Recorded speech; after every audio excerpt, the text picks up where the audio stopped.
은혜 받으실 하나님의 말씀은 사도행전 6장 1절에서 7절까지의 말씀입니다. 사도행전 6장 1절에서 7절까지의 말씀입니다. 신약성경 196페이지에 있습니다.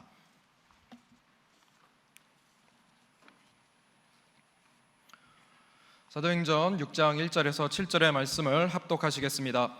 그때 제자가 더 많아졌는데 헬라파 유대인들이 자기의 과부들이 매일의 구제에 빠짐으로 히브리파 사람을 원망하니 12사도가 모든 제자를 불러 이르되 우리가 하나님의 말씀을 제쳐놓고 접대를 일삼는 것이 마땅하지 아니하니 형제들아 너희 가운데서 성령과 지혜가 충만하여 칭찬받는 사람 7을 택하라. 우리가 이 일을 그들에게 맡기고 우리는 오로지 기도하는 일과 말씀 사역에 힘쓰리라 하니 온 무리가 이 말을 기뻐하여 믿음과 성령이 충만한 사람 스데반과 또 빌립과 브로고로와 니가노르와 디몬과 바메나와 유대교에 입교했던 안디옥 사람 니골라를 택하여 사도들 앞에 세우니 사도들이 기도하고 그들에게 안수하니라. 하나님의 말씀이 점점 왕성하여 예루살렘에 있는 제자의 수가 더 심히 많아지고 허다한 제사장의 무리도 이 도에 복종하니라. 아멘. 오늘 저는 본문 말씀 중심으로 사람을 세우는 교회라는 제목으로 말씀 나누기 원합니다. 같이 한번 해보실까요? 사람을 세우는 교회. 교회는 해야 될 일이 많이 있습니다. 전도도 해야 되고 예배도 드려야 되죠. 그러나 교회에 맡겨진 사명 가운데 가장 중요한 것은 바로 사람을 세우는 교회가 되어야 된다는 것입니다. 초대교회는 성령님의 임재가 가득했습니다. 뿐만 아니라 초대교회는 성령의 역사하심과 성령이 인도하셔서 귀한 하나님의 사람들을 세웠습니다. 우리 교회도 하나님의 놀라운 임재로 말미암아 앞으로 조국 대한민국의 정치, 경제, 문화, 나아가 음악과 예체능까지 주도적인 선한 영향력을 미치는 귀한 하나님의 재원들이 우리 교회를 통하여 세워지게 될 줄 믿습니다. 사람을 세우는 교회, 그리고 우리가 하나님 앞에 쓰임받기 위해서는 어떻게 해야 될까요? 그게 세 가지 말씀을 나누기 원합니다. 첫 번째로, 하나님은 언제 사람을 세우실까요? 정답은 문제가 있을 때 사람이 세워집니다. 같이 해보실까요? 문제가 있지만 하나님은 사람을 통하여 일하십니다. 하나님은 사람을 통하여 일하십니다. 초대교회는 말 그대로 최초의 교회입니다.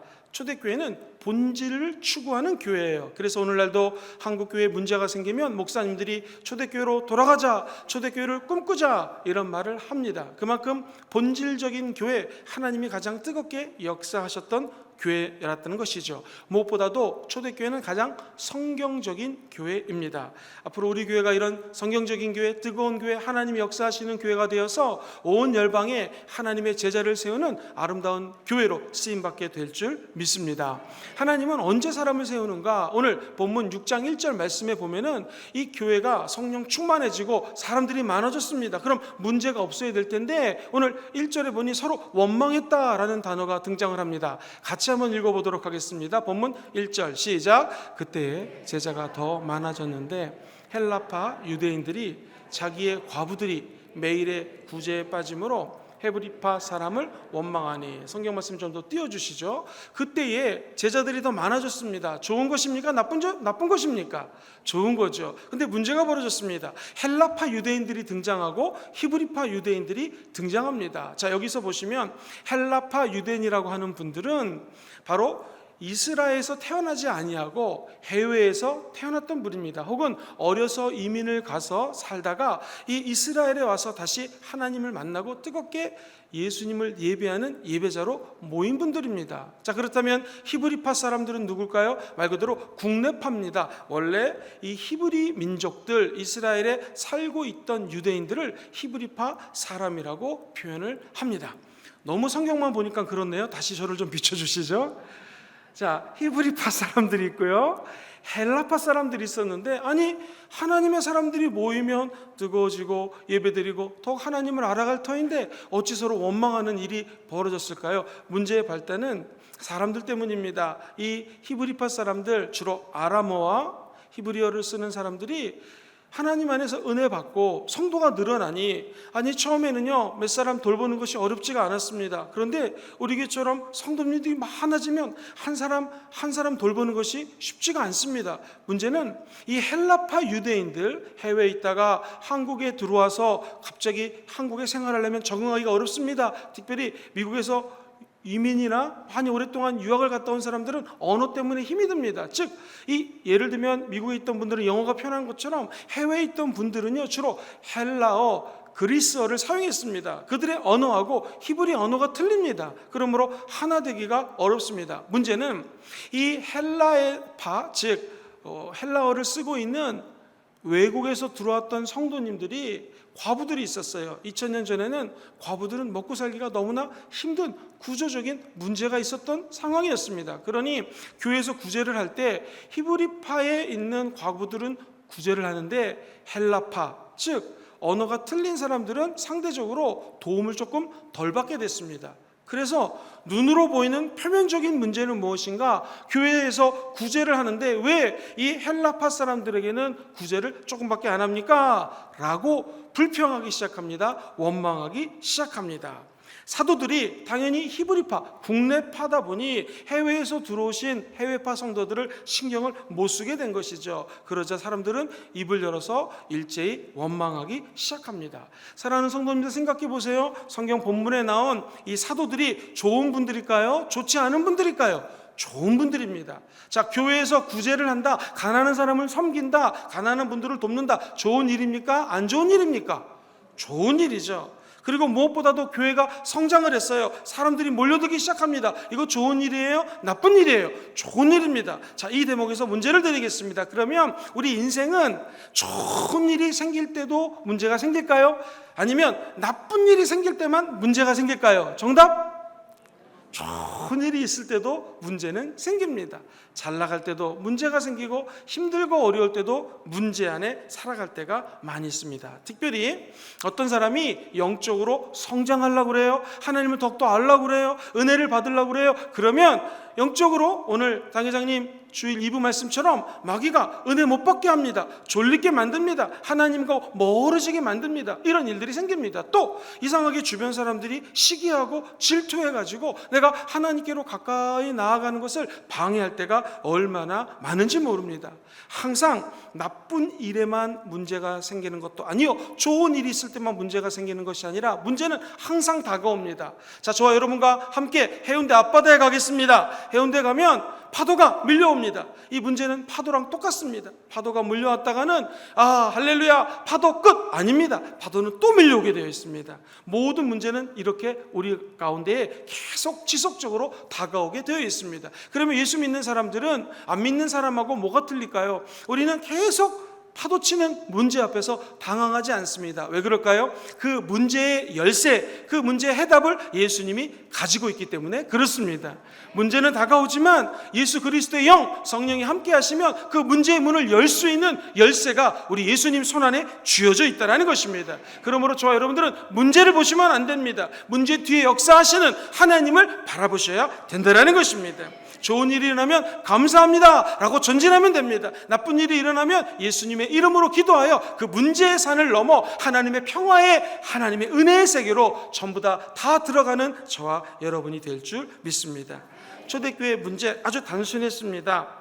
헬라파 과부들이 구제를 못 받았네요. 자, 겉으로 보면은 구제 못 받은 것, 이것이 문제인 것 같습니다. 그러나 이 사도행전을 가만히 들여다보면 사도들의 반응이 굉장히 재밌습니다. 사도행전 2장 4절에 보면 성령이 임하는 장면을 이렇게 묘사합니다. 같이 한번 읽어볼게요. 시작. 그들이 다 성령의 충만함을 받고 성령이 말하게 하심을 따라 다른 언어들로. 자, 여기 보면 초대교회가 처음 시작되는 장면입니다. 성령이 임하자 하나님이 입술의 은혜를 주셔서 언어가 다 틀린데 하나가 되었습니다. 사도행전 2장에는 언어가 달라도 하나가 됐는데 오늘 6장에 와보니 언어가 하나가 됐는데도 불구하고 언어 때문에 또 문제가 생겨진 것이죠. 즉 예전에는 문제가 아니었던 것이 사도행전 6장 가니까 문제로 도드라진 거예요. 아람어와 히브리어를 쓰는 사람들, 그리고 외국에서 헬라어를 쓰는 사람들 부딪히게 되었습니다. 자, 사도들은 이 문제 앞에 깨달은 것이 있었습니다. 그냥 눈에 보이기에는 이 사람들은 구제해주고 이 사람들은 안 해주기 때문에 원망합니다 라는 간단한 문제가 아니라 그 배후에 영적인 문제구나 라는 것을 깨닫습니다. 즉 보이는 문제 뒤에는 보이지 않는 문제가 있다라는 것이죠. 성경은 그 문제를 어떻게 풀었는가 한번 따라해볼까요? 성령 충만함으로 문제를 풀어야 합니다. 어차피 누구에게나 문제는 다 다가옵니다. 예수 믿는 저와 여러분들은 예수님의 영 성령과 함께 이 문제를 하나하나 풀어나가야 된다는 것입니다. 본문 6장 2절에 보면 이렇게 적혀져 있어요. 시작. 12사도가 모든 제자를 불러 이르되 우리가 하나님의 말씀을 제쳐놓고 접대를 일삼는 것이 마땅치 않다라고 사도들이 얘기합니다. 3절 시작. 형제들아 너희 가운데서 성령과 지혜가 충만하여 칭찬받는 사람 7을 택하라. 우리가 이 일을 그들에게 맡기고 4절입니다. 시작. 우리는 오로지 기도하는 일과 어디에 초점 맞춰요? 말씀 사역에 초점하리라. 즉 사도들은 우리는 기도와 말씀에 초점을 맞추겠습니다. 성령 충만함 받기 원하시는 분들은 한번 아멘 해보실까요? 목사님들 성령 충만 얘기하는데 어떻게 성령 충만 받습니까? 두 가지입니다. 기도하실 때 성령 충만함 받습니다. 두 번째, 하나님의 말씀을 듣고 암송하시고 말씀대로 살고자 할 때 하나님은 성령으로 충만케 하십니다. 즉 우리의 삶에서 가장 중요한 것은 하나님의 말씀을 듣는 것입니다. 두 번째, 기도하는 것입니다. 이 두 가지 바퀴가 함께 잘 돌아가면은 우리는 성령 충만 마차를 타고 천국까지 안전하게 들어가게 될 줄 믿습니다. 눈에 보이는 문제가 아니라 이 문제는 기도하지 않았기 때문에 말씀에 충실하지 않았기 때문에 다가온 문제다라고 영적으로 사도들은 반응하게 됩니다. 말씀 준비하면서 사도 입장에서 그 영적인 리더들 입장에서 한번 본문을 읽어봤습니다. 이런 생각이 들더라고요. 만약 저와 여기 계신 성도님들이 사도예요. 우리 예수님 믿고 열심히 3년 반 동안 예수님을 따랐습니다. 우리가 예수님의 제자예요. 근데 예수님이 갑자기 십자가에 돌아가십니다. 얼마나 슬펐을까요? 우리 예수님은 하나님인 줄 알았더니 인간처럼 죽으신 것입니다. 좌절했습니다. 낙심했습니다. 이게 웬 은혜입니까? 장사한 지 사흘 만에, 죽으신 지 3일 만에 예수님이 부활하십니다. 할렐루야! 이제 부활하신 예수님이 우리와 영원토록 같이 살 줄 알았어요. 그랬더니 이게 웬일입니까? 40일 지나서 예수님이 승천하시는 거예요. 예수님 우리를 두고 어디 갑니까? 땅끝까지 증인되라 하셨는데 어찌 증인을 우리의 힘으로 할 수 있습니까? 하면서 확 슬퍼하고 있었는데 드디어 하나님의 은혜로 예수님이 부활하신 지 50일 만에 성령님이 강림을 하십니다. 그리고 성령 충만 받았습니다. 할렐루야! 복음을 열심히 증거하는데 사도행전 3장 넘어가면은 예수님을 증거하면 죽이고 옥에 가두고 처형한다고 세상 사람들이 협박을 합니다. 핍박을 합니다. 야, 이거 죽은 거나 다름없구나 하고 이 성도들은 힘들어했습니다. 사도들은 어려움에 봉착했습니다. 그럼에도 불구하고 열심히 복음 전했어요. 그랬더니 성도들이 늘기 시작합니다. 급기야 5장에 왔더니 한 부부가 교회에서 높아지려고 자기들이 세움 받으려고 거짓말을 합니다. 그러자 성령이 강력한 방법으로 이 부부의 사건이 해결됩니다. 할렐루야! 그러고 있는데 또 이 구제하는 사건이 터지는 바람에 문제가 또 생깁니다. 여러분, 사도와 성도들 입장에서는 힘들었을 거예요. 우리 인생도 마찬가지입니다. 혹시 이 가운데 힘들어서 오신 분이 계십니까? 기도하고 말씀 충만하면 이제 곧 또 승리의 세계가 우리 가운데 임하게 될 줄 믿습니다. 사도들은 끊임없이 생기는 문제 앞에 좌절하고 슬퍼하지 않았습니다. 이분들이 깨달은 게 있어요. 야, 이것은 영적인 문제구나. 성령 충만해야지 이 문제들을 이길 수 있겠구나 라는 생각을 하게 된 것입니다. 구제하는 일은 그거 시시한 일이니까 너네가 맡아. 말씀 전하는 건 좋은 일이니까 내가 맡을게, 이런 개념이 아닙니다. 하나님께서는 각자에게 맡겨준 일을, 사명을 충실히 할 때 문제의 파도를 지나 하나님의 은혜의 세계로 들어가게 해주신다는 것입니다. 겉으로 드러난 문제를 바라보지 마시고 영적인 눈에 보이지 않는 세계에 눈을 뜨는 아침 되기를 주의 이름으로 축원드립니다. 문제는 영적으로 보면 해답이 보입니다. 오늘 해답을 가지고 계시는 예수님이 이 자리에 함께 계십니다. 우리가 해야 될 것은 모든 파도 같은 문제 앞에 오직 성령의 파도를 타시기만 하면 된다는 것입니다. 계속 파도만 보고 있으면 짜증나고 지칩니다. 그 문제의 파도 위에 점프해서 올라타십시오. 성령님이 은혜의 바다로 저와 여러분들을 인도해 주실 것입니다. 만약에 회사에서, 직장에서 문제를 일으키는 분들이 있죠. 또는 나랑 문제가 되는 사람이 있을 수 있죠. 그분들만 바라보면 우리 성도님들 삶의 현장에서 일하기 힘들어집니다. 나를 힘들게 하고 문제를 일으키는 사람, 문제를 가져오는 환경만 바라보지 마시고 그 뒤에 숨어 계시는 예수님을 바라보시게 되기를 주의 이름으로 축원합니다. 어떻게 하면 그 예수님을 만날 수 있습니까? 힘든 그 자리에서 기도하십시오. 힘든 그 자리에서 하나님 말씀을 암송하시거나 그 말씀을 묵상해 보십시오.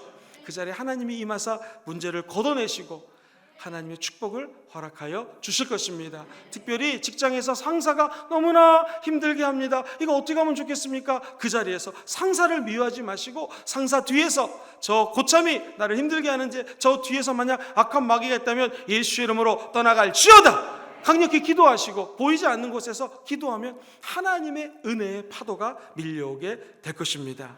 또 한 가지 문제가 다가오면 사람들 보고 저 사람 왜 저래? 저 사람 왜 구제하지 않아? 사람 보지 마시고 눈을 내 영혼을 바라보셔야 됩니다. 나는 지금 성령 충만한가? 나는 지금 제대로 기도를 하고 있는가? 말씀 안에 녹아가고 있는가? 라는 것을 생각해야 됩니다. 사랑하는 성도님들 힘들 때마다 다른 사람 보시면 더 힘들어집니다. 믿음의 주 온전케 하신 예수님만 바라보십시오. 그리고 우리 스스로를 바라봐서 더욱더 기도의 세계, 말씀의 세계로 점프해서 들어가시게 되기를 주의 이름으로 축원합니다. 이렇게 제안을 하자 사도행전 6장 5절에 보면 이 사도들의 제안을 이렇게 받아들입니다. 시작. 온 무리가 이 말을 기뻐하여. 그리고 급기야 결과에 보면 7절에 이렇게 하나님께서는 문제 앞에 축복을 주셨다고 말씀하십니다. 다 같이 큰 목소리로요. 시작.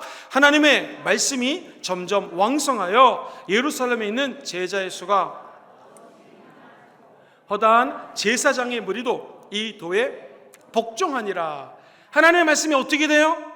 왕성해지자 믿는 사람들이 많아졌습니다. 그리고 말씀의 전문가라고 일컫는 제자들조차도 이 십자가의 도 앞에 복종하는 기적이 일어났습니다. 바라기는 사랑하는 우리 순복음 금종교회 식구들, 우리 가족들, 모든 성도님들이 하나님의 영으로 충만하시기를 주의 이름으로 축원합니다. 그래서 허다한 무리들이 여러분들을 통하여 주께 돌아올지어다.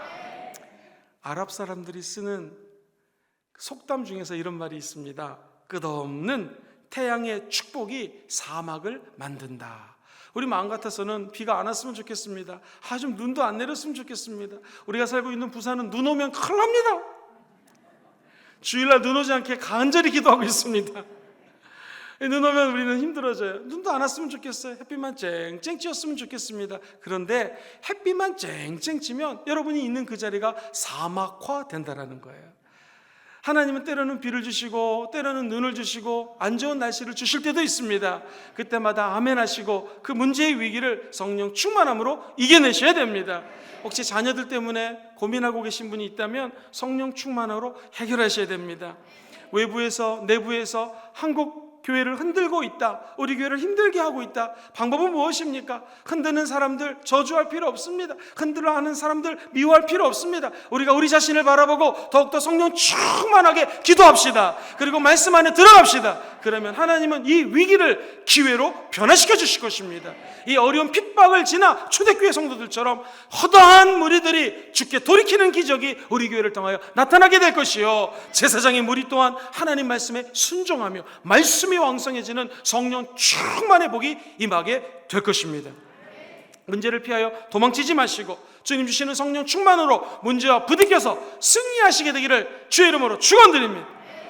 자, 언제 하나님의 사람을 세우는가? 첫 번째로 말씀을 드렸습니다. 두 번째로, 그렇다면 하나님은 어떤 사람을 세우실까요? 정답은 성령 충만한 사람을 세워야 합니다. 같이 한번 해볼까요? 성령 충만한 사람을 세워야 합니다. 시작. 성령. 특별히 교회에서는 왜 성령 충만한 사람을 세워야 될까요? 이유는 다음과 같습니다. 성령 충만한 사람은 지혜도 충만합니다. 이 하나님의 일꾼의 조건은요, 성령과 지혜가 충만한 사람, 이렇게 성경에 적혀져 있습니다. 성령님은 우리에게 지혜를 주시는 분이십니다. 성령 충만하면 곧 지혜 충만하다는 것이죠. 지혜라고 하는 히브리 단어는 살아가는 기술이라는 뜻을 갖고 있어요.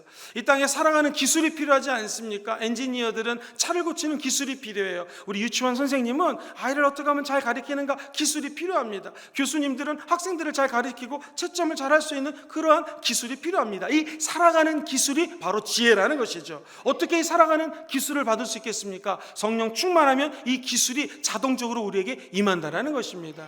그렇다면 죽음으로 이르는 기술은 무엇입니까? 성령 충만하지 않고 하나님의 생각하지 않으면 우리는 점점 우리의 삶이 죽음에 이를 수 있다는 거예요. 그래서 성경은 육신을 따르는 자는 육신의 일을, 영을 따르는 자는 영의 일을 생각하나니 육신의 생각은 사망입니다. 그러나 성령님의 생각을 따라 살아가면 거기에 생명과 평안이 있다는 거예요. 성령의 생각이 무엇입니까? 한량없는 하나님의 지혜라는 것이죠. 오늘 성령 충만함 받게 되기를 다시 한번 주의 이름으로 축원합니다. 참 지혜는 기도할 때 하나님이 주십니다. 참 지혜는 바로 이 성경 안에 담겨져 있습니다. 하나님의 말씀은 살아서 운동력이 있고요. 우리가 어려움에 처했을 때 이 말씀대로 따라 살아가면 하나님의 지혜로 그 문제를 해결해 나갈 수 있다는 것입니다.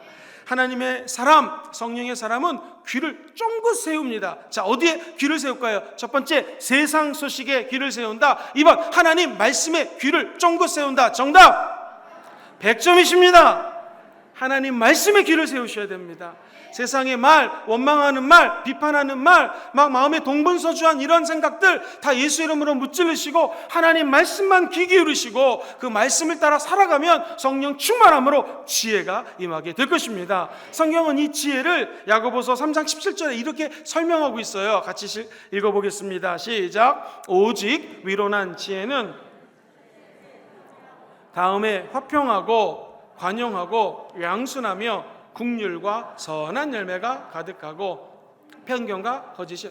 자, 성경 말씀 좀 두시죠. 하나님이 주는 살아계시는 성령의 지혜는 첫째 어떻게 합니까? 성결합니다. 그럼 세상 지혜는 어떤 거예요?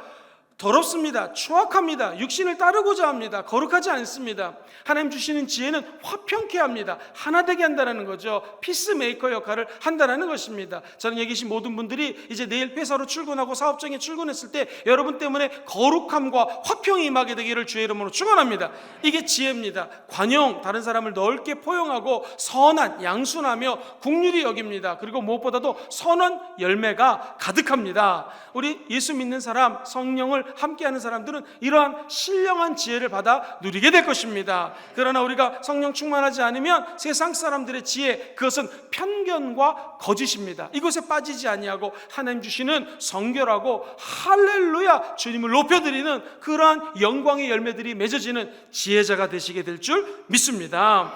자, 하나님이 광야에서 모세를 통하여 성막을 짓기 원합니다. 하나님의 나라를 세우기 원해요. 교회를 세우기 원합니다. 이때 하나님은 어떻게 일을 하실까요? 사람을 세우십니다. 그 사람의 이름은 부살렐과 오홀리압이라고 하는 하나님의 사람이었습니다. 이 두 분의 모습을 성경은 이렇게 출애굽기에서 3장 31장 3절로 묘사하고 있어요. 같이 읽어볼까요? 시작. 하나님의 영을 그에게 충만하게 하여 지혜와 총명과 지식과 여러 가지 재주로. 같이 한번 말씀을 잠깐 두시고요. 자, 무엇이 그들에게 충만하게 임하셨습니까? 하나님의 영, 성령이 충만하게 임하시니까 네 가지 은혜가 나타납니다. 첫 번째가 한번 따라해 보시죠. 지혜. 하나님의 지혜가 있는 사람은 하나님의 일을 감당할 수 있는 사람으로 쓰임받게 될 것입니다. 오늘 이 말씀도 성령이 충만하게 임해야지 지혜가 임한다라는 거예요. 지혜는 문제를 해결할 수 있는 능력입니다. 이제 회사에 월요일부터 출근하시면 하나님의 지혜로 모든 문제가 해결되게 되기를 주의 이름으로 축원합니다.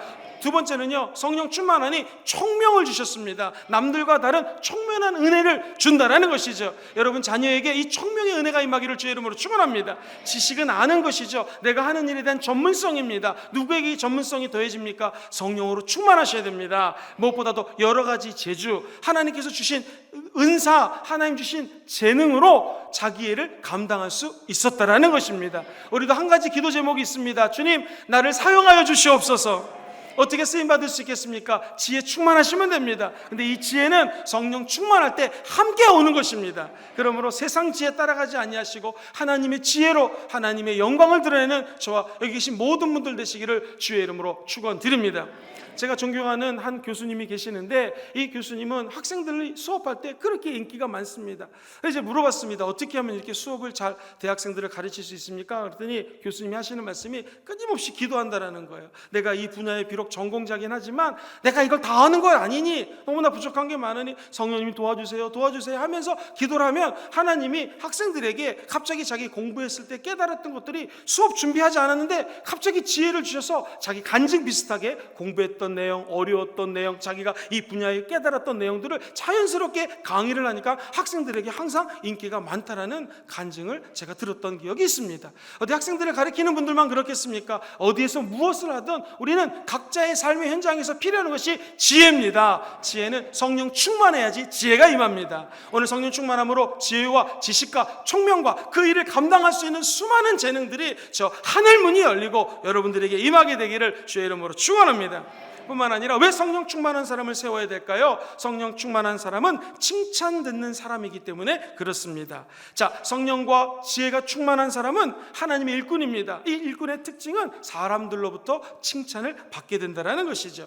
예를 들어 보겠습니다. 스데반 집사님 성령 충만한 분이었습니다. 그러자 지혜가 임하고 사람들로부터 존경과 칭찬을 받았습니다. 사도행전 13장 52절에 보면 제자들은 기쁨과 성령이 충만하니라. 초대교회 제자들의 특징은 기쁨과 성령이 충만했습니다. 우리 교회 성도님들도 기쁨 충만할지어다, 성령 충만할지어다. 안디옥의 제자들은 얼마나 정말 성령과 함께 살았는지 사람들이 그리스도인이라는 단어를 처음으로 사용한 곳이 바로 이 안디옥 교회 성도들입니다. 즉 삶이 너무나 칭찬을 받을 수 있는 모범적인 삶을 살았어요. 그랬더니 와, 저들은 그리스도인, 크리스찬이라고 하는 단어를 처음 사용하게 되었다는 것이죠. 바나바라고 하는 하나님의 사람이 있습니다. 어떤 사람이었을까요? 사도행전 11장 24절에 바나바는 어떤 사람이에요? 착한 사람이에요. 두 번째 뭐가 충만해요? 성령과 믿음이 충만한 사람이라. 이 바나바를 통하여 결국 종국적으로 큰 무리가 주께 더하여지더라. 여러분들 다 바나바처럼 착한 사람 되시기를 바라고요. 성령 충만한 분들 되시기를 주의 이름으로 축원합니다. 그래서 여러분을 통하여 수많은 분들이 하나님의 나라에 다 같이 들어가는 은혜가 임하기를 소망해 봅니다.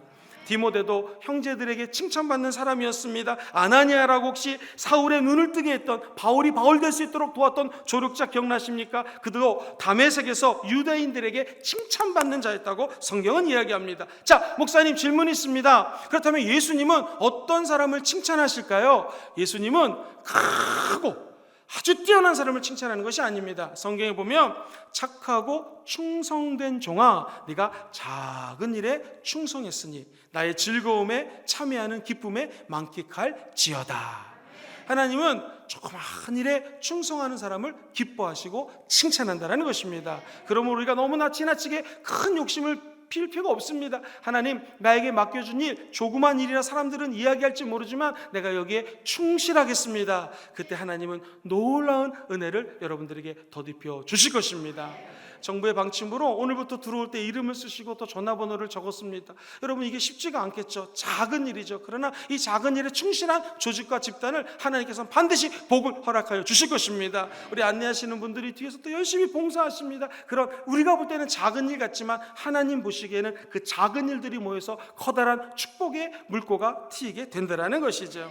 사랑하는 성도님들, 저 여러분들이 달리기를 하겠습니다. 360명이 뛰기 시작합니다. 그러면 1등, 2등, 3등이 정해져 있겠죠. 그런데 전부 다 1등 할 수 있는 방법이 있습니다. 세상에서는 360명이 뛰면 1등부터 360등이 정해져요. 그러나 우리 크리스찬들은 360명이 360도 각도로 쓴 다음에 자기가 하나님께로 부름받은 사명을 위해 뛰어가면 되는 것입니다. 그러면 360명이 전부 다 1등 하는 것이죠. 그리고 그 달려가는 모습을 통하여 하나님은 박수를 쳐주시고 수없이 많은 사람들은 여러분들을 칭찬하는 은혜가 삶의 현장에서 함께 하시게 되기를 주의 이름으로 축원드립니다. 하나님과 사람 앞에 칭찬받기 원하시는 분들은 아멘 해볼까요? 그럼 제가 지금부터 하는 재미있는 얘기를 한번 들어보십시오. 동물의 왕 누구죠? 사자입니다. 사자가 갑자기 감기가 걸리더니 폐렴에 걸렸습니다. 동물의 왕인데 동물의 왕도 문제가 다가올 때가 있겠죠. 그랬더니 평상시 여우랑 늑대가 사이가 안 좋은데 늑대가 쫙 보니까 여우가 아직 안 나타난 거예요. 다 아련을 하고 아이고 왕이시여 이렇게 병문안을 와야 되는데 야 이거 여우가 안 왔네. 그래서 늑대가 얘기합니다. 왕이시여 여우가 안 왔습니다. 왜 아직 안 왔느냐? 왜 아직 안 보이냐? 그랬더니 하는 말이 다 왕을 무시하기 때문에 그렇습니다. 능지처참시켜 주옵소서. 그랬더니 사자가 알았다. 그러니 이제 늑대가 갔어요. 얼마 안 있다가 여우가 나타납니다. 여우 내 이놈 이제 나타나느냐? 여우가 하는 말이 네 제가 사자님의 약을 구하려 금정구 남산동까지 갔다 왔지만 약을 못 구했나이다. 그런데 한 가지 약을 귀한 것을 깨닫고 왔습니다. 그 약이 뭐냐? 그랬더니 늑대의 가죽을 벗기셔서 뒤집어 쓰면 낫습니다. 왕이 그냥 바로 늑대를 잡아가지고 껍질을 벗겨가지고 뒤집어 썼다고 합니다. 낫는지 안 낫는지는 모르겠습니다. 사랑하는 성도님들, 남 칭찬하기 전에 남 비방 안 하시면 됩니다. 이 하나님은 참 신기하게도 심는 대로 거둡니다. 그래서 우리가 다른 사람을 칭찬하면 그 칭찬 소리가 돌고 돌아가지고 나에게 칭찬으로 다가옵니다. 다른 사람 욕을 하잖아요. 그럼 욕은 또 돌고 돌아가지고 더 큰 눈덩이가 돼가지고 나에게 욕으로 돌아올 때가 있습니다. 사랑하는 성도님들, 하나님께 칭찬받기 원하시면 아멘 해볼까요? 사람에게 칭찬받고 싶으십니까? 그럼 우리 입술을 열어서 칭찬하시게 되기를 주의 이름으로 축원합니다. 전국의 많은 교회를 다녀봤지만 이렇게 성가대 잘하는 성가대 본 적이 없습니다. 할렐루야. 지휘자님 이렇게 멋있는 지휘자님 본 적이 없습니다. 찬양 인도자 이렇게 잘하는 사람은 본 적이 없습니다 라고 칭찬하면 이게 돌아서 들어오게 되는 것이죠. 우리 모두가 입술을 열어 한 주 동안은요 칭찬만 해보십시오. 반드시 칭찬이 여러분들에게 다시 돌아가게 될 것입니다. 성령 충만한 사람, 지혜 있는 사람, 칭찬받는 사람, 하나님께 세움받으면 그 조직과 교회는 부흥되고 하나님의 은혜 가운데로 들어가게 될 줄 믿습니다. 우리가 성령 충만하고 지혜 충만하고 사람들 칭찬해도요 때로는 어려움에 빠질 수가 있습니다. 왜일까요? 예수님은 성령 충만함 받습니다. 그러나 성령님이 예수님을 이끌고 간 것은 광야였습니다. 그리고 광야에서 40일 동안 금식하시고 줄이시면서 정말로 힘든 도전을 받게 됩니다. 우리도 마찬가지입니다. 성령 충만하고 하나님께 쓰임받기를 원하지만 때로는 우리 인생이 성령에 이끌려서 광야에 갈 때가 있습니다. 이때 필요한 것이 있습니다. 다시 성령으로 재충만 받으셔야 됐습니다. 어떻게 받을 수 있겠습니까? 예배 나오셔야 됩니다. 기도하고 말씀 들으면 성령의 은혜로 우리는 다시 한번 충만하게 될 것입니다. 마치 이스라엘 백성들이 광야에서 밤에는 구름기둥, 낮에는 불기둥 지켜줬던 것처럼. 잠깐만요. 밤에는 불기둥, 낮에는 구름기둥.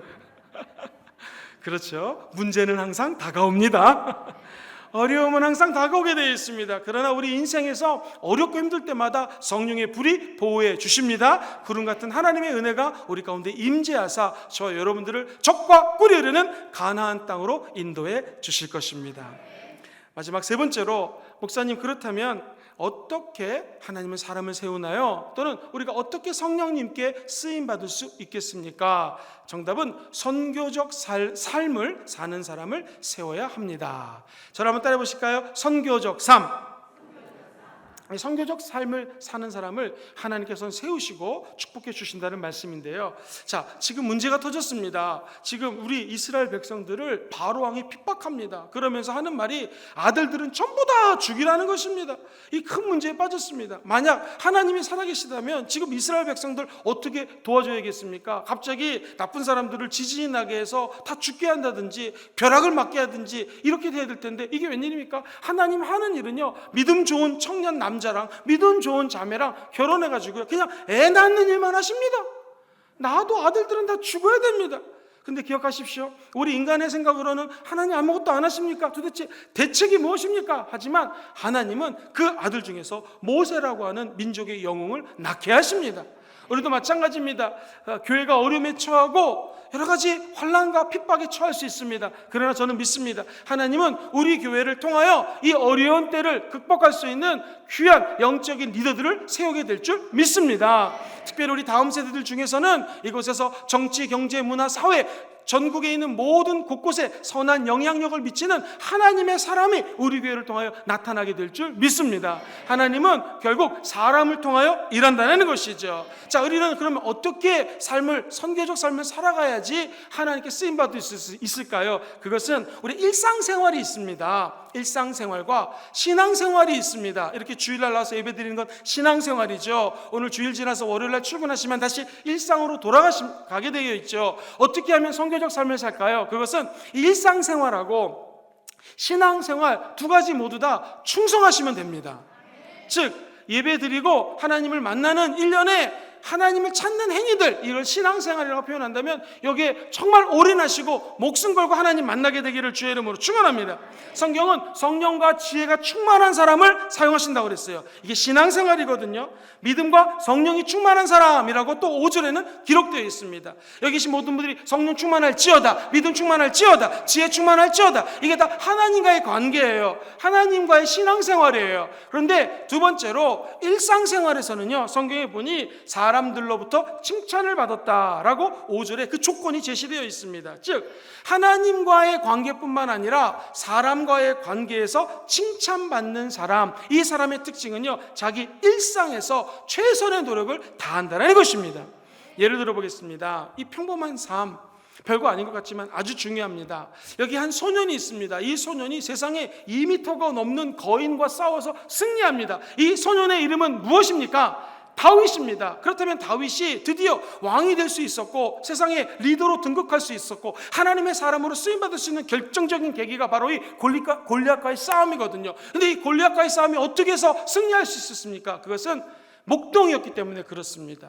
목동은 마땅히 해야 될 것이 무엇입니까? 양을 돌보는 일이에요. 양무리를 돌보는 목자인데 갑자기 사자가 나타납니다. 곰 같은 것들이 나타나요. 그러면 매질을 해가지고 돌을 달아가지고 그 돌로 사자를 쫓아내고 곰을 쫓아냈던 평상시에 충성이 있었기 때문에 어느 날 우리 하나님을 믿는 백성들을 조롱하고 얕보는 자가 나타났을 때 참지 못하는 것이죠. 아까 동물의 왕 사자보다도 이 사람이 못하지 않겠는가라는 확신이 들었습니다. 그리고 물맷돌을 가지고 싸웠을 때 승리할 수 있었다라는 것이죠. 우리도 마찬가지입니다. 평상시 목동의 삶을 잘 살았던 다윗이 그 나라의 왕이 될 수 있었던 것처럼 하나님은 저와 여러분들을 사용하실 것입니다. 쓰실 것입니다. 세워주실 것입니다. 어떤 자에게요? 일상의 삶에서 최선을 다하는 사람을 쓰신다는 것입니다. 평범한 사람이 비범한 사람이 되기 원하시면 아멘 해볼까요? 그럼 통과해야 될 관문이 있어요. 그것은 뭔가 자기 삶의 현 삶에서 최선의 노력을 다하는 것입니다. 충성된 종이 되어야 된다는 것입니다. 사람 보지 마시고 하나님만 바라보는 나가는 믿음의 사람이 되어야 된다는 것이죠. 그러면 하나님께서는 그 일상의 평범함을 하나님께서는 놀라운 비범함으로 변화시켜 주실 줄 믿습니다. 너무나 평범해 보이는 일상생활 가운데서도 늘 하나님을 바라보시고 하나님을 기대하시고 하나님께 기도하는 자들에게는 일상의 충성과 그리고 신앙생활의 열정이 만남으로 말미암아 하나님 손에 붙들려서 천국 갈 때까지 쓰임받게 될 줄 믿습니다. 보잘것없는 평범한 일상생활, 여기에 축복받을 수 있는 비결이 있습니다. 일상생활에서 예수님을 닮아가고 노력하는 자의 삶, 그 삶을 선교적 삶이라고 이야기합니다. 한번 따라해 볼까요? 선교적 삶. 이것은 예수님을 증인되어 사는 증인의 삶하고 똑같습니다. 그 삶이 예배 시간뿐만 아니라 우리 일상생활에까지 이어지게 되기를 주의 이름으로 축원드립니다. 또 하나, 하나님께 쓰임받기 원하시는 분들은 아멘 해볼까요? 하나님께 세움받기 위해서는 나의 사명을 깨닫고 집중해야 됩니다. 사명이 교회 처음 나오신 분은 좀 어려운 말이죠. 소명이라고 바꿀 수 있습니다. 하나님의 부르심이라고 바꿀 수 있습니다. 하나님이 각 사람을 부르신 데는요, 이 소명이 틀려요. 사명이 틀린다는 것입니다. 오늘 이 본문에는요, 사역이 두 가지가 나옵니다. 첫 번째 따라해 볼까요? 말씀 사역. 두 번째는 접대.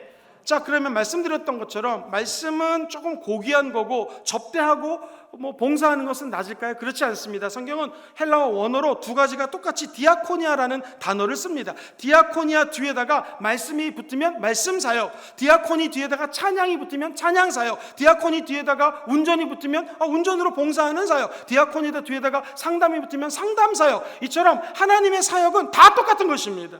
예배 마치고 나가시다 교회 앞에 이상한 휴지가 하나 떨어져 있어요. 그거 줍는 거, 그거 사명입니다. 그거 사역입니다. 그것도 하나님이 동일한 은혜로 취급해 주신다라는 것이죠. 중요한 것은 내가 하나님께 어떤 사명을 받았는 것이 아는 것이 중요하다는 것입니다. 오직 하나님이 맡기신 일에만 집중하시고 그 일을 통하여 승리하는 저와 여러분 되시기를 주님의 이름으로 축원드립니다. 돈을 잘 버는 재주가 있는 분들이 있습니다. 그분의 사명은 물질을 벌어서 하나님 나라를 위하여 사용하는 것입니다. 어떤 분들은 사람 만나는 걸 좋아하는 분이 있어요. 어쩜 그렇게 말을 잘하시는지. 그런 분들은 사람 만나서 전도하는 것이 사명입니다. 어떤 분을 만나면 이야기를 들어주시는데 너무 이렇게 위로가 될 때가 있어요. 그분의 은혜는 무엇입니까? 다른 사람을 상담해주고 위로해주고 권면하는 것이죠. 그것이 그분의 사명이라는 것입니다. 어떤 분은 나눠주는 일을 좋아한다. 하나님의 그 나눠주는 사명이죠. 위로하는 일, 청소하는 일, 그리고 가르치는 은사가 있다. 교회 밖에 와서 아이들 가르쳐 주십시오. 우리 자녀들을 위해서, 다음 세대를 위해서 봉사해 주십시오. 그게 하나님으로 받은 사명이라는 것입니다. 우리 권사님들 정말 기도 많이 하시는데 많은 권사님들의 사명 중에 하나가 중보기도 사명입니다. 교회를 위하여, 목회자를 위하여, 성도들을 위해서 기도해 주시는 것, 하나님이 주신 사명이라는 것이죠. 주님 주신 사명은 다 틀립니다. 그러나 그 사명에 충실할 때 우리는 생산적인 일을 하게 될 것이요, 비소비적인 일들을 다 제껴버리고 하나님께 쓰임받는 위대한 일꾼들 되게 될 줄 믿습니다. 조선시대 말기에 과부 한 분이 계셨는데 이름이 백과부십니다. 이분은 너무나 안타까운 것이 편모스라에 자랐고요, 14살 때 시집을 갔는데 아이고 남편이 16살에 죽습니다. 그러니까 16살에 청산과부가 되어서 삶을 사는데 이 마음속에 어려움과 문제를 이분은 예수 믿자 마음에 평안이 다가옵니다. 그리고 성실하게 삶의 현장에서 선교적 삶을 살아야겠다라고 마음을 먹고 이분이 한 일은 마당에다 첫 번째 꽃을 심습니다. 그리고 그 꽃을 팝니다. 두 번째, 삭바느질을 잘하기 때문에 바느질을 합니다. 어렵게 돈을 모아 재봉틀을 만듭니다. 샀습니다. 그래서 주로 옷에 관련된 일을 합니다. 하나님의 은혜 가운데 정말로 아끼고 아껴서 번 돈이 200냥이 벌게 되었습니다. 그래서 그 200냥을 어떻게 쓸까 기도하다가 자기 시아버지와 남편의 무덤을 만들어줘야겠다라고 생각을 해서 200냥을 투자를 해가지고 산을 삽니다. 그 산은 대동강변의 만달산이라고 하는 산을 샀어요.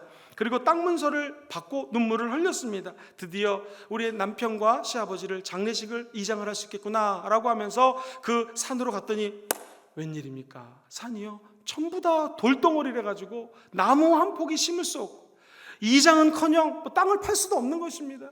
그때 이 백과부의 기도를 들어보십시오. 하나님 감사합니다. 감사합니다. 이 몹쓸 땅, 예수 믿는 제가 사니 오히려 감사합니다. 이렇게 기도를 했다라는 것입니다. 시간이 지났습니다. 일본에 오노다라고 하는 사람이 시멘트 공장을 세우려고 지질 조사를 합니다. 한국에서 여러 군데를 지질 조사를 했는데 이 웬일입니까? 석회암이 가장 많은 산이 무슨 산이었을까요? 바로 이 과부가 산 땅, 그 자리가 석회석이 충만한 곳이었습니다. 그래가지고 여기를 어떻게든지 사야겠다 수소문을 했더니 이 백과부의 땅이라는 거예요. 찾아갔습니다. 300냥을 드릴 테니 좀 파십시오. 안 됩니다. 그러면 1000냥을 드릴 테니까 좀 파십시오. 안 됩니다. 100배를 드리겠습니다. 100배, 즉 2만 냥 드릴 테니까 땅을 좀 파십시오. 절대 안 팝니다. 그래가지고 이 땅을 살려고 하는 오나다라는 사람이 고민하다가 도지사를 찾아갔더니 도지사가 자문을 합니다. 목사님께 찾아가서 부탁하세요 그러더래요. 그래가지고 목사님을 찾아가가지고, 목사님, 성도 중에서 이런 사람이 있는데 땅을 좀 팔기 원합니다. 그래서 목사님이 그 얘기를 듣고 이 백과부를 부릅니다. 성도님, 아마도 권사님이었겠죠. 권사님, 그 땅을 좀 팔면 어떨까요? 그랬을 때 이 권사님의 고백을 한번 들어보십시오. 이렇게 얘기를 합니다. 난 아무것도 모르고 200냥에 산을 사서 망했는데 한 2만 냥에 산다면 그 사람도 망할 게 분명한데 어찌 팔 수 있겠습니까? 나는 신앙 양심으로 다른 사람을 망하게 할 수 없습니다. 정말 멋진 분 아닙니까? 일반 사람하고 틀려요. 만약 저라면 어떻게 했을까요? 2만 냥? 내가 2억을 주고 샀으면 200억? 이야 할렐루야! 50억만 더 주세요. 그래가지고 255개 팔거나 뭐 이래야 되지 않겠습니까? 근데 이분은 그냥 이 땅을 이 마음으로 팔지 않았다라는 거예요. 목사님 설명하자. 알겠습니다 하고 땅을 팝니다. 그리고 나서 번 돈으로 어떻게 썼을까요? 첫 번째 교회를 짓습니다. 두 번째 학교를 짓습니다. 세 번째 기독교 회관을 건립합니다. 네 번째 평양신학교에 재단 설립을 합니다. 그리고 사람들이 이분의 이름을 바꿔 부르기 시작합니다. 이분의 이름은 백선행이라고 바뀌게 되었습니다.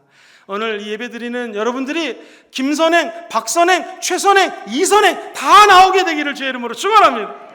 우리의 모습을 사람들이 보고 있다는 것이죠. 우리 크리스찬의 선교적 삶을 통하여 예수의 영광이 가득 나타나게 되기를 주의 이름으로 축원드립니다. 마지막으로 교회를 섬기는 사람의 10가지 10계명이 있습니다. 이거 빨리 한번 읽고 말씀을 마치도록 하겠습니다. 교회를 세우는 자, 섬기는 사람의 10계명. 첫 번째 같이 읽어볼까요? 시작. 힘들게 하는 자가 되지 말고 늘 힘이 되어주는 사람 되기를 힘쓰라. 두 번째, 끌려다니는 자가 되지 말고 늘 이끌어주는 사람이 되기를 힘쓰라. 세 번째, 돌봐줘야 할 수준에 머물지 말고 늘 돌봐주는 사람으로 성장하기를 힘쓰는 사람이 되라. 네 번째, 넘어지는 자가 되지 말고 늘 세워주는 사람이 되기를 힘쓰라. 다섯 번째, 받기만 하는 자가 되지 말고 주는 것에 늘 넉넉한 사람이 되기를 힘쓰라. 여섯 번째, 약점만 보고 불평하는 자가 되지 말고 늘 장점을 보고 격려하고 용기 주는 사람이 되기를 힘쓰라. 일곱 번째, 할 수 없다고 늘 할 수 있다고 희망을 주는 사람이 되기를 힘쓰라. 여덟 번째, 상처받고 꼬여있는 자가 되지 말고 늘 회복하고 풀어주는 사람이 되기를 힘쓰라. 아홉 번째, 분열시키는 자가 되지 말고 늘 하나 되게 만드는 사람이 되기를 힘쓰라. 열 번째, 열받게 하는 자가 되지 말고 늘 웃음을 선사하는 사람이 되기를 힘쓰라. 할렐루야.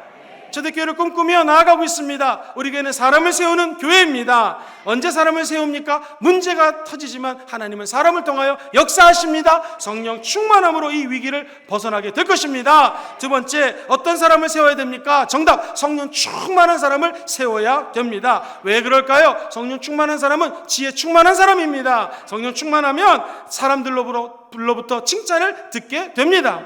마지막 세 번째, 어떻게 사람을 세울까요? 정답, 선교적 삶을 살아가야 됩니다. 일상생활과 신앙생활 모두 충실하십시오. 사명을 깨닫고 집중하시게 되기를 주의 이름으로 축원합니다.